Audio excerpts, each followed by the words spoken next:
More than 4 million U.S. workers will become eligible for overtime pay at the end of the year under new rules implemented by President Obama. The changes mean salaried employees who make less than $47,500 a year will get time and a half for any work done beyond 40 hours a week. Mike Miller, live in the newsroom tonight. And Mike, the White House says paychecks will be bigger for Americans, but the opponents say the cost of everything else will go up. Yeah, and this was all done to prevent companies from overworking employees, some who continue to make the same amount of money whether they work 40 hours or 60. But Republicans and some business groups see this as a small business killer. It's the first change to the Fair Labor Standards Act since 2004.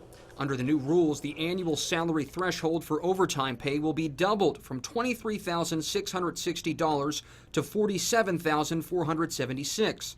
That means if you work more than 40 hours a week, you will receive overtime pay, or your employer may opt to keep you at 40 hours to avoid paying you more. For businesses, it's going to raise the cost of doing business. I mean, now there's this administrative and operational cost of tracking hours for a workforce that they weren't having to track before. Mark Thompson says some businesses may just raise salaries above the nearly $48,000 threshold.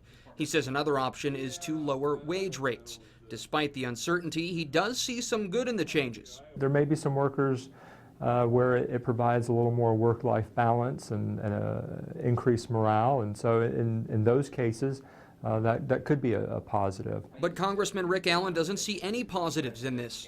The small business community is going to be severely affected by this, and we know that 70% of new jobs created in this country are created by the small business community. The congressman says he's had hearings about the new rules and is now co-sponsoring a bill to get rid of them. Frankly, these are unelected bureaucrats that are putting these rules out.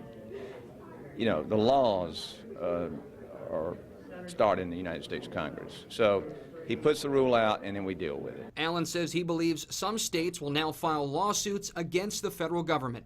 The way you increase wages is through economic growth.